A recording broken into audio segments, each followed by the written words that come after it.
Hace un año atrás, mi vida cambió. Recuerdo como que si fuera ayer el momento en que mi padre estaba siendo preparado para ser sepultado un día como hoy, que hoy cayó sábado, pero realmente el año pasado fue en viernes. Quiero contarles a ustedes realmente mi experiencia como hijo. Quiero contarles a ustedes lo que realmente pasó durante esas semanas que fueron súper duras para nosotros durante ese tiempo, que no solo nosotros sufrimos, sino que también nuestros seres queridos, mi abuelita, mis tíos en Estados Unidos, amigos en todo el mundo, y no solo por mi papá, sino por muchas personas que perdieron a seres queridos. Me recuerdo como que si fuera ayer cuando mi papi vino una noche, hace más de 2 semanas atrás, pongámonos que estamos en el 2021. Y él vino en esa noche, él se fue con su moto a ver a un enfermo, a un viejito de hecho. Recuerdo cuando él llegó que se había mojado, yo estaba trabajando en el estudio y no le puse atención, como si no pasara nada importante. Al día siguiente me acuerdo que él amaneció con un poquito de gripe y dijo de que estaba pegado, como decimos en Nicaragua. Y realmente, pues, nunca pensé en mi vida de que estaba enfermo o le iba a dar el COVID. Al pasar los días, nosotros comenzamos a ver que mi papá comenzó a decaerse físicamente y realmente aún yo no me preocupaba, pero sí dije, bueno, pobrecito, tuvo una gripe y realmente se enfermó un poquito más. Pasando los días, mi papá cayó en cama y eso sí ya me comenzó a preocupar un poquito. Quiero decirles de que a continuación les enseñaré algunas cosas personales, algunos momentos que pasaron durante ese tiempo cuando mi papá estuvo siendo sepultado, ¿verdad?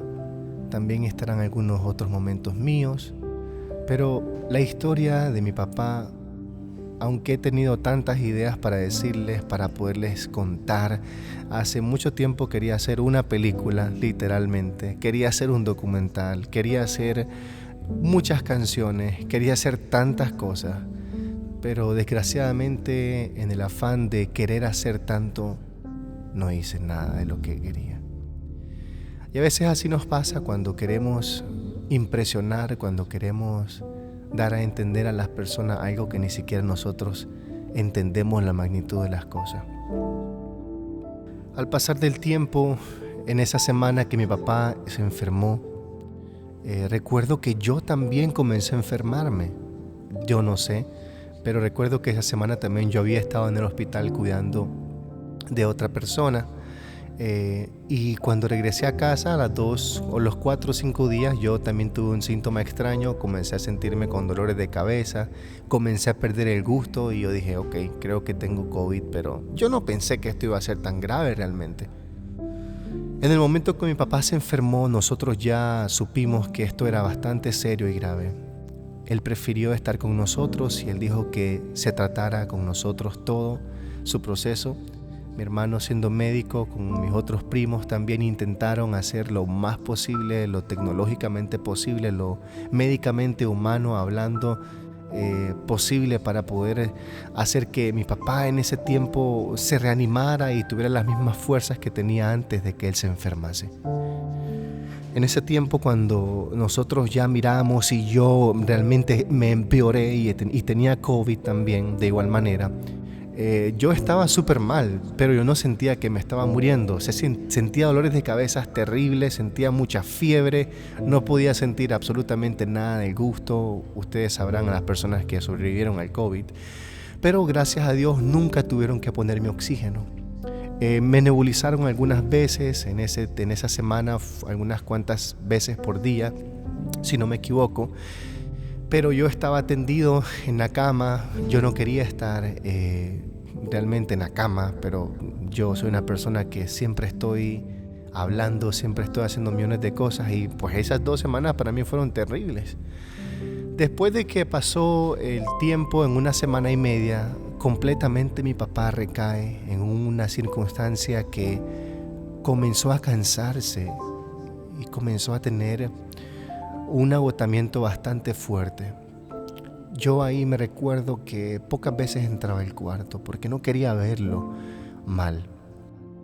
pero sí entendí de que estaba enfermo. Aún en mi inocencia, o no sé si en mi ingenuidad, aún en ese momento yo ni siquiera pensaba de que mi papá iba a morirse. O sea, no estaba en mi cabeza pensar que él iba a fallecer.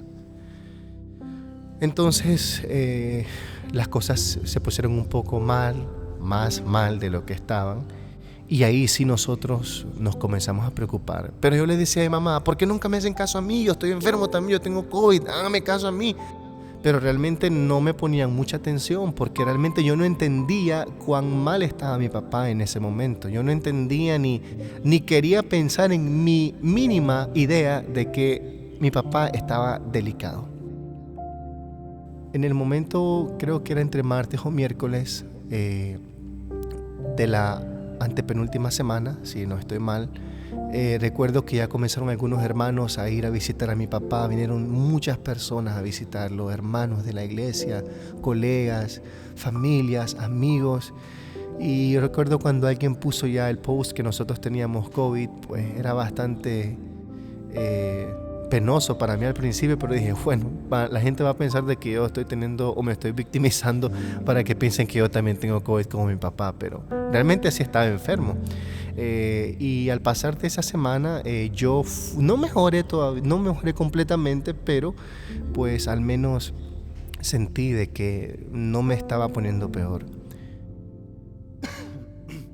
En la última semana, ya que mi papá fallece el día viernes, para simplificar un poco, recuerdo que él me llamó y estaba con él en ese cuarto. Ya finalmente mi papá y yo, el hijo Emilio y el papá Emilio.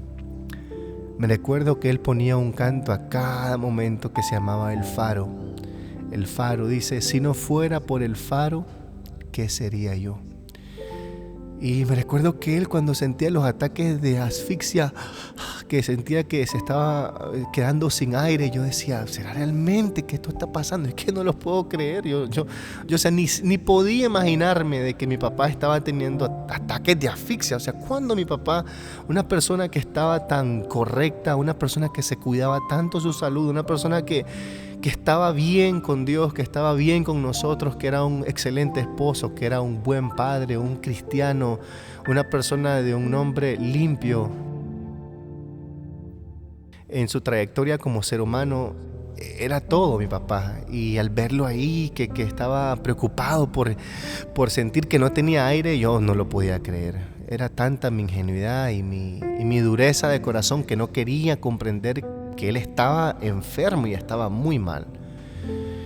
En esos momentos ya yo comencé a ver, no a creer, pero sí ver realmente que mi papá se estaba poniendo un poco mal.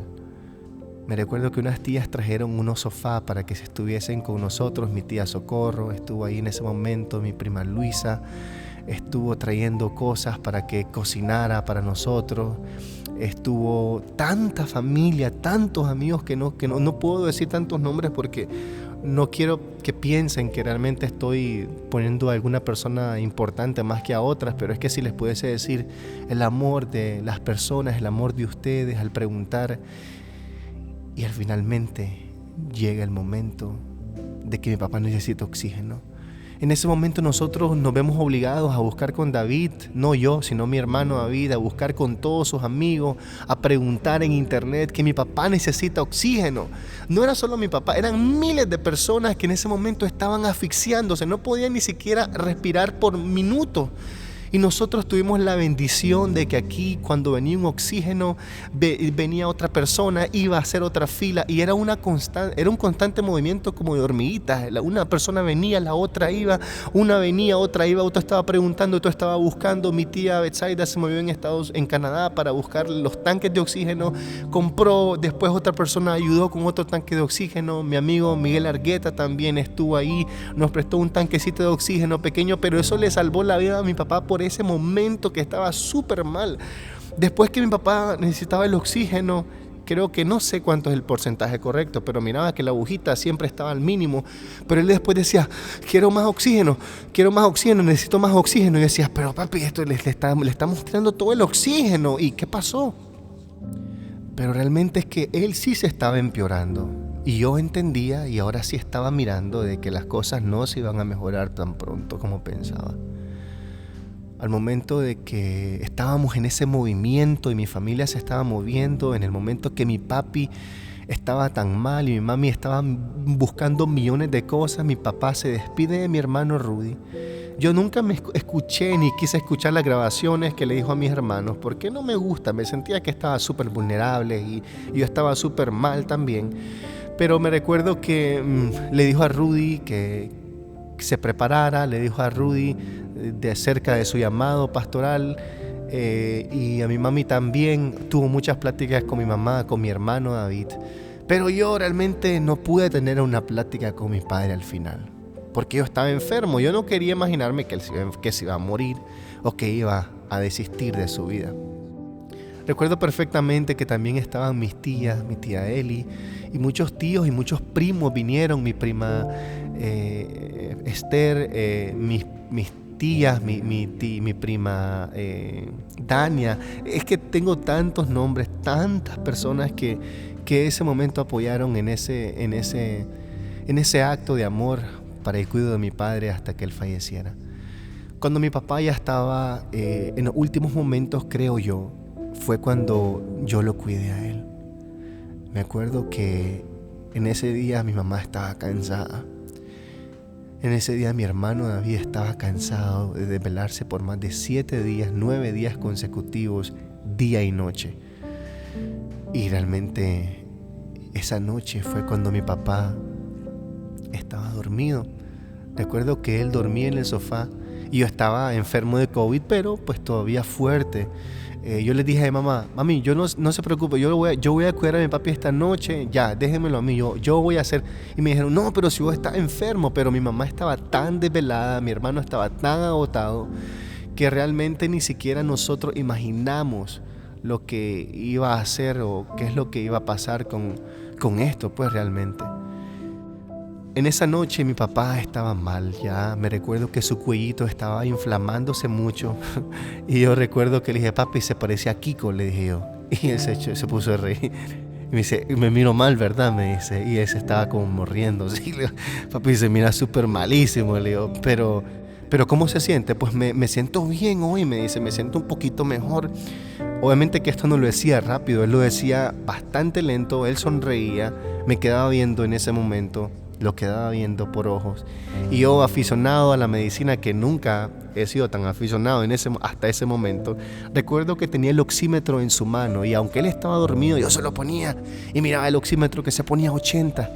A veces el oxímetro bajaba a 50, a veces bajaba a 52, 57 y yo miraba, ¿qué voy a hacer? ¿Qué voy a hacer? Pero él estaba tratando de dormir durante tanto desvelo también, durante tanto desgaste. Y yo estaba realmente ahí con él, en ese momento tan íntimo, en ese momento cuando todos en esta casa estábamos al borde de no saber qué hacer, ni imaginar lo que eso nos iba a venir después. Cuando en esa noche su oxímetro máximo llegaba a 80, después bajaba, una vez llegó a 97, después bajó nuevamente.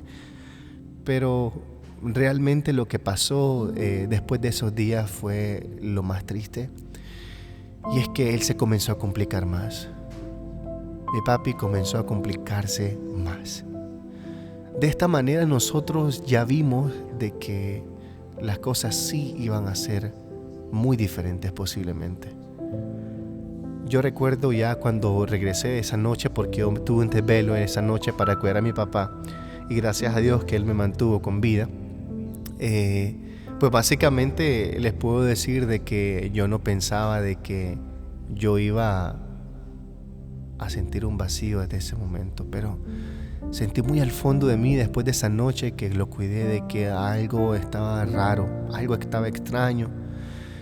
Y es que realmente sí fue cuando yo me di cuenta y pude sentir y ver que mi papá estaba muy mal. Al pasar de los días, él se complicó de una manera tan fuerte de que él dijo que por favor respetáramos su jurisdicción, que respetáramos lo que él nos decía. Y nosotros respetamos siempre eso hasta el final. Respetamos su decisión y respetamos que él quería que nosotros, nuestra familia, que mi hermano, que mis primos estuviesen al cuidado de él, siendo todos ellos médicos. Pero yo tenía una intención secreta de mandarlo de un solo al Vivian Pelas, porque habían hermanos y amigos que también dijeron, no se preocupen, ustedes envíenlo a cualquier hospital de Nicaragua, nosotros vamos a pagar por él, nosotros vamos a hacer lo que sea. Era tanto amor, era tanto cariño de las personas, de los amigos, de los colegas, que eso no era ningún obstáculo para nosotros. Y realmente yo le dije, mami, llevemos a mi papi, busquemos cómo llevarlo en secreto al hospital, y aún yo lo quería hacer, pero me acuerdo de que no, papi no quiso. Él quiso que nosotros estuviésemos con él, y aunque suene tan duro, y aunque me imagino que esto no todas las personas entenderían, solo las personas que vivieron ese momento. Yo le pregunté una vez a mi prima, que es médico, y le dije que si realmente mi papi se hubiese salvado. Y me dijo, bueno, primo, realmente que a veces uno no entiende esto del COVID, porque mucha gente que estaba tan mal, peor que tu papá, se pudo salvar. Y mucha gente que estaba bien, y mucha gente que vivía bien físicamente, no se salvaron. Entonces el COVID es como algo tan confuso incluso para mí. Al pasar de esos días, llega el día miércoles. El día miércoles mi papá estaba tan mal que estaba requiriendo de oxígeno. Me recuerdo que en ese momento ya estábamos llamando a un montón de personas porque ya estaba mal. Ya mi papá no podía hacer absolutamente casi nada. Y entonces él dijo, estoy listo, llévenme al hospital, apúrense. En ese momento yo me acuerdo que mi papá estaba tan mal, estaba súper débil, y entonces mi mamá corriendo en sus brazos, lo agarra en sus brazos mi mamá, pero como mi papá era bastante fuerte y pesado, no tan pesado, pero obviamente mi mamá tenía mucho tiempo de desvelarse en esa semana, mi hermano David ni se diga.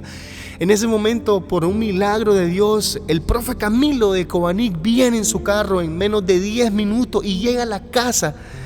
Y entonces viene el profe Camilo y nosotros estamos asustados. ¿Y qué vamos a hacer? Y entonces en ese afán yo miro a mi papá y yo miro el oxímetro y lo tiene en 35. En 35 es para que mi papá esté muerto. En ese momento nosotros llegamos entonces a la conclusión de que obviamente que teníamos que llevar al hospital con mi hermano. En ese momento David se monta al carro con el profe Camilo, con el gran oxígeno grande, lo mete adentro el oxígeno con él en el primer asiento. Después mi mamá se mete al fondo con mi papá en la segunda puerta de atrás. Y mi papá lo miro y yo lo saludo y le digo adiós.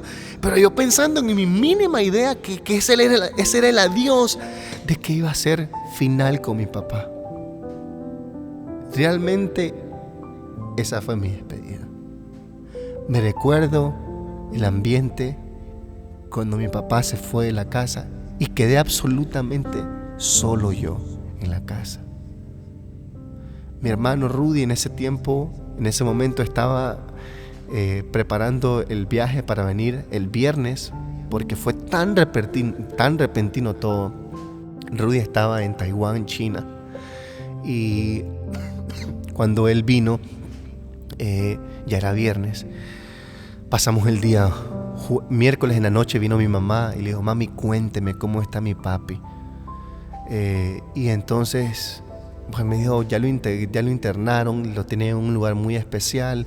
Hay personas que están al cuidado de él, los doctores no nos permiten entrar, pero sí nos dicen que su pulmón izquierdo o derecho, no me recuerdo todavía, está bastante afectado, hijo, pero al menos llegó, y yo no sé cómo, pero él dio sus datos. O sea, él fue tan fuerte que llegó al hospital, y aunque se estaba muriendo, él todavía pudo soportar ese dolor. Estuve en cuidados intensivos, si no me equivoco, en UCI, no me recuerdo, porque era tanta información de muchas maneras que yo todavía estaba procesando tantas cosas. El día jueves nos dicen que mi papá está un poco mal, y el día viernes llegó. Ese día viernes en la madrugada yo escuché a las 3:45 más o menos que se cayó un árbol. Y sentí algo extraño porque se había caído un árbol. El árbol que se había caído era un árbol que estaba enfrente de la clínica. Extrañamente, yo no sé, dije qué extraño. Y bueno, se cayó el árbol a esa hora. Y a los 5 minutos recibo una llamada, estoy recibiendo la llamada de mi hermano David. Y me dijo, mi papá no pudo sobrevivir. Él acaba de fallecer y le dio un paro. Creo que esas fueron las palabras que él me dijo. Cuando él me dijo eso, hubo una parte en mi cerebro como un breaker que estaba encendido y automáticamente se apagó. Se apagó por completo. Y entré en un estado de shock que no sabía realmente qué hacer.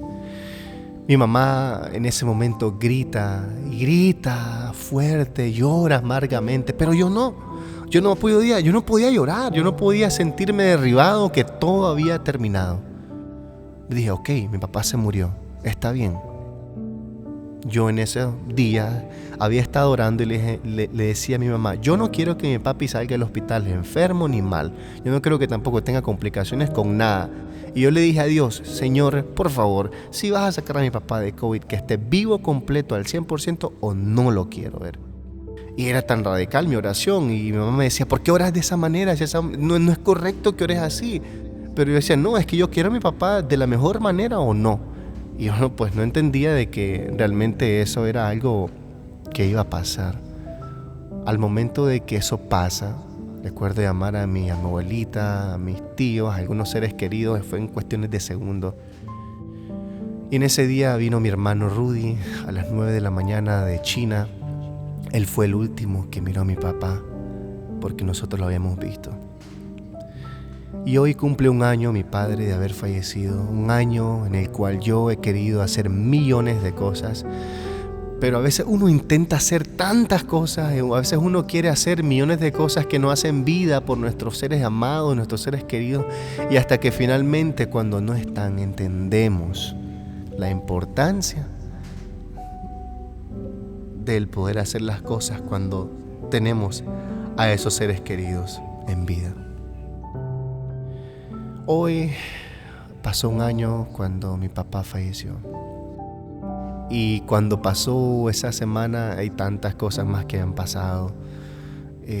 Recuerdo que me entró una obsesión completa por limpiar cada rincón de este terreno, que es bastante grande. Recuerdo que me levantaba a las 3 de la mañana a limpiar. Recuerdo que me levantaba de lo más temprano para poder limpiar la casa, para poder, digamos que sentir que estaba haciendo algo correcto, algo fenomenal para algo que ya no estaba o alguien que ya no estaba.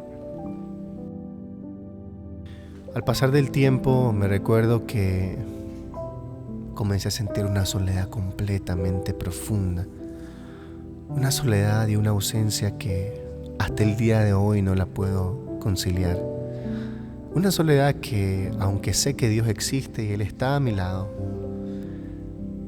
aún no puedo entender que mi papá no está con nosotros.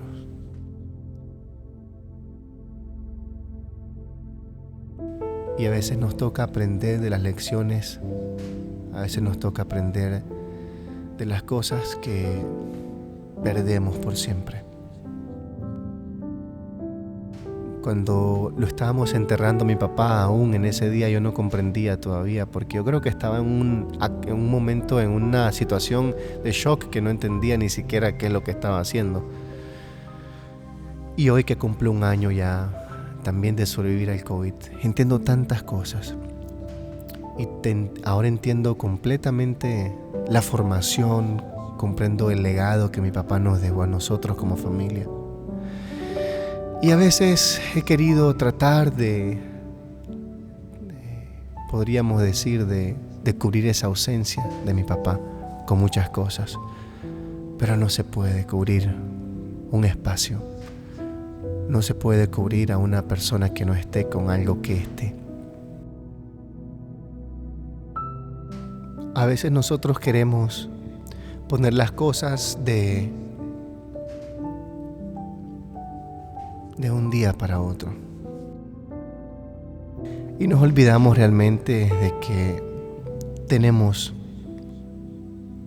que hacer las cosas hoy en vez de mañana. Sé que hay muchas personas de que desearían hacer lo que nunca hicieron por algunos seres queridos.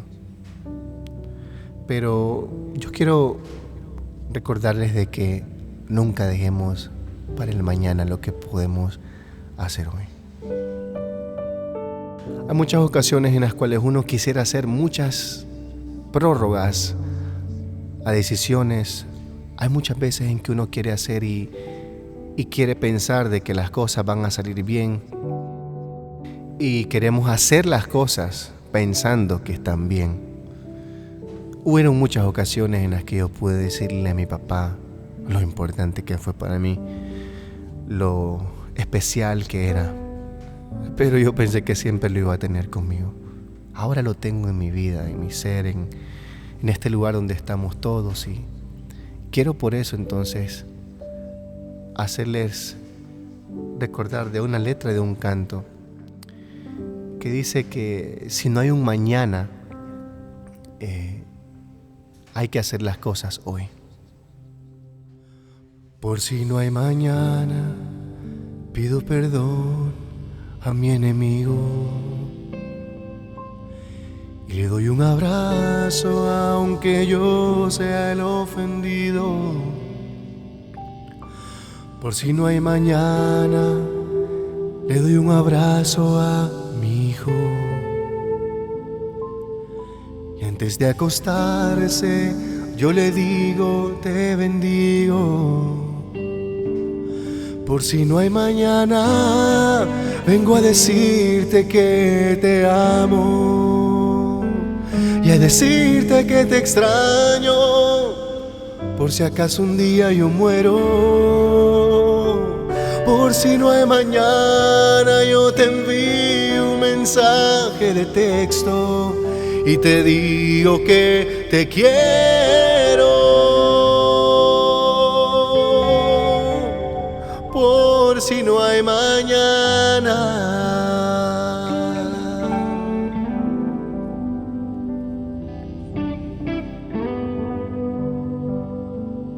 Por si no hay mañana, busco a mi hijo en la escuela.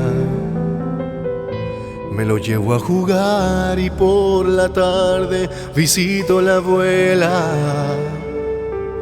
Por si no hay mañana, le pido perdón yo al cielo. Me reconcilio con Dios por si acaso no despierto. Por si no hay mañana, vengo a decirte que te amo y a decirte que te extraño. Por si acaso un día muero, por si no hay mañana, yo te envío un mensaje de texto y te digo que te quiero. Por si no hay mañana.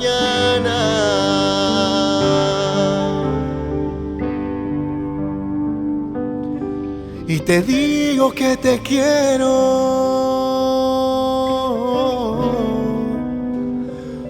Por si no hay mañana.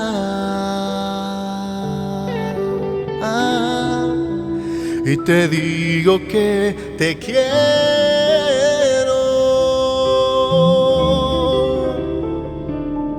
Por si no hay mañana.